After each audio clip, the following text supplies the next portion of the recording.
पीट हो रही है।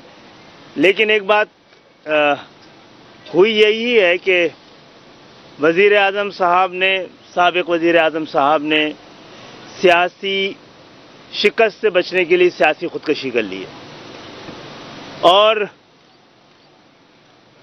जहां तक ये बात है कि उनको अपना नया नैरेटिव बनाने के लिए, और ये बता चुके हैं कि उनके खिलाफ एक आलमी साजिश हो रही है। मैं कई दिन पहले भी ये मुतालबा कर चुका हूं कि वो एक अदालती कमीशन बनाएं और साबित करें कि उनके खिलाफ साजिश हो रही है। मैं तो उनके साथ खड़ा हो जाऊंगा। अगर उनके खिलाफ कोई आलमी साजिश हो रही है, अमेरिका और यूरोप, यहूद और हुनूद उनके खिलाफ साजिश कर रहे हैं, तो मैं आपके साथ हूं, कौम आपके साथ होगी। लेकिन आपको पहले साबित करना पड़ेगा कि इस दफा आप सच बोल रहे हैं। जो कुछ हुआ है कल, उसने आपकी हुकूमत को तो खत्म कर ही दिया है, लेकिन आपने जमहूरियत को खत्म करने की भी इंतजाम की है। अब अगर ये लड़ाई और आपका नैरेटिव और आपका सच या झूठ वो आप सड़कों पे लेके आएंगे, तो मेरा ख्याल है बाकी लोग भी अपने नए बयानिए के साथ सड़कों पे आएंगे। हमने अब तक कोशिश ये की है कि हम शराफत की सियासत पे ही कायम रहें, उस पे रहना चाहते हैं। वो आपको अगर सूट नहीं कर रही है तो इसमें हमारा कसूर नहीं है। और इसके अलावा आखिरी बात यह है कि जहां तक हमारा ताल्लुक है, आपने पिछले इलेक्शन में हमसे 14 सीटें जीती थी। आपने हमसे 14 सीटें छीनी थी। हमने कल आपकी हुकूमत छीन ली है। और अब अगर फेयर प्ले हुआ तो आपको नतीजा पता है। हम दोबारा मैं कह रहा हूं, इस बयानिए को झूठ लाना खुद मुल्क के साथ सबसे बड़ी बेवफाई है, मुल्क के खिलाफ सबसे बड़ा जुर्म है। लेकिन आपके खिलाफ कोई आलमी साजिश हो रही है जो पाकिस्तान के खिलाफ भी है, आपको साबित करना है, हमें नहीं। आप अदालती कमीशन बना के जाना चाहिए था आपको। अब अदालतों का काम है इसको साबित करें। अगर आप सही हुए तो हम आपके साथ खड़े होंगे, अगर झूठ साबित हुआ तो फिर तमाम सियासी कुव्वतों का भी, तमाम इदारों की ये जिम्मेदारी है कि फिर इस झूठ के खिलाफ अदालती तौर पर फैसला होना चाहिए और उनके मुस्तकबिल का भी फैसला होना चाहिए। मुफ्ती साहब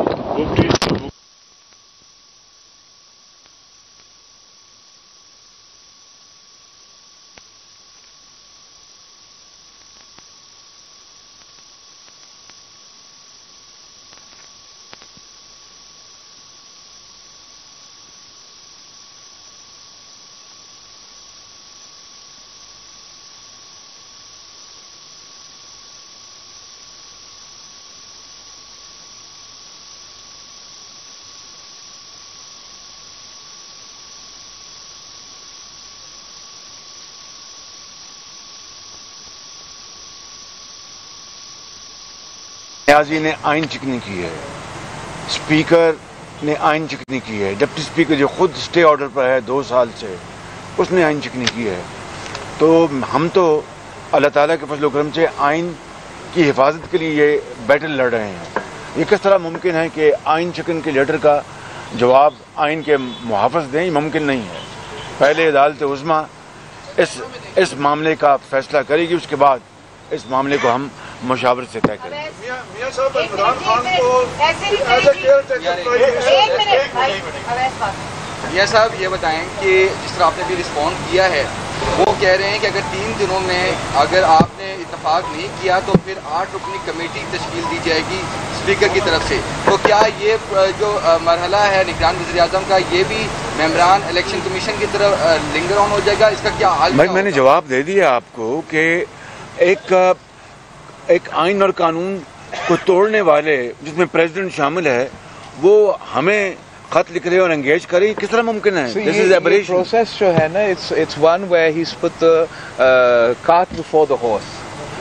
हमारा आइन में तरीक़ेकार होते हैं कि आप कैसे वज़ीर आज़म को मुंतखब करते हो, कैसे वज़ीर आज़म को निकालते हैं। And you can't choose to skip bits in between and jump to the end.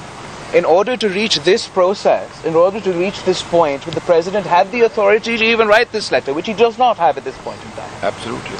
उसको हमारा लीडर ऑफ द ऑपोजिशन को वज़ीर आज़म के दरमियान ये नेगोशिएशन होना चाहिए। अगर हाउस है नहीं, उनके बकौल हाउस है नहीं, तो कौन सा लीडर ऑफ द हाउस और कौन सा वज़ीर आज़म के दरमियान बात हो रहा है? वो अपने तौर पे जिस आर्टिकल का वो जिक्र कर रहे हैं, वो अपने तौर पे आर्टिकल 224A का 4 पे पहुंचते हैं, लेकिन उससे पहले शिक्षा 1, 2, 3 है, उनको आप गायब कर देते हो। आपने वज़ीर आज़म जो हमारा ये पूरा तरीक़ेकार है, जब अदम एतमाद पेश होता है नेशनल असम्बली में, तो फिर आइन में कोई गुंजाइश नहीं है कि नेशनल असम्बली को तोड़ा जाए। जब स्पीकर के खिलाफ अदम एतमाद जमा होता है, जैसे हमने कल सुबह स्पीकर के खिलाफ अदम एतमाद जमा किया है, तो वो स्पीकर का दफ्तर में ये इख्तियार नहीं रहता कि वो हमारा हाउस को फरोग किया जाए। और जब तक voting on the no confidence motion is not completed, तब तक the motion can not be disposed of and the house can not be dissolved. और आप ये प्रोसेस जो है तब तक नहीं शुरू कर सकते। सिर्फ इमरान खान के पास इख्तियार ही नहीं है। अब देखिए, अगर कू करना है, किस चीज़ के लिए इसने कू की? कू करके अपने आप को एक किस्म के इंटरिम वज़ीर आज़म 3 दिन के लिए बनाना चाह रहा है। ये क्या मजाक है? इस तरीके से रियासतें नहीं चलते, जमहूरियत नहीं चलते, मॉडर्न रियासतें नहीं चलते। आइन का, अदालत का जिम्मेदारी है। आला अदलियत के हमारे पास बहुत एतमाद है, बहुत उम्मीदें हैं, और वो इसलिए कि जो हमारा चीफ जस्टिस है, हम सब उसके सामने गए थे, तो इसलिए गए थे कि हम इनसे उम्मीद रखते हैं। लेकिन पाकिस्तान का तारीख ये हमें दिखाता है कि पाकिस्तान के आइन के खिलाफ वर्जी की गई है, हम वो नहीं रोक सके। आज हमारा उम्मीद है, हमारा अपील है, हमारा मुतालबा है आला अदलियत से कि इस एक शख्स का को दुरुस्त करें, वोट ऑफ नो कॉन्फिडेंस का तसलसल को मुकम्मल होने दें, और सही तरीके से, आईनी तरीके से हम नो कॉन्फिडेंस इलेक्टोरल रिफॉर्म्स और अर्ली साफ और शफाफ इलेक्शंस की तरफ जा सकते हैं।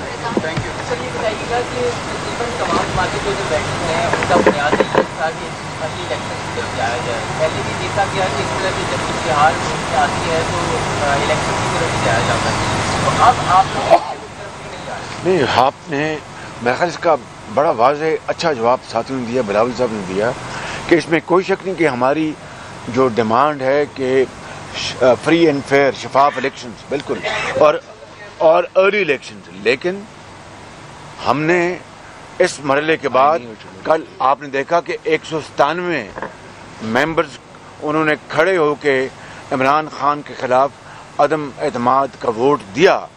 उसके बाद जो पार्लियामान ने जो नई हुकूमत मुंतखब करनी है, नया लीडर दी हाउस मुंतखब करना है, उन्होंने मिलकर फिर शफाफ इलेक्शन के लिए इलेक्टोरल रिफॉर्म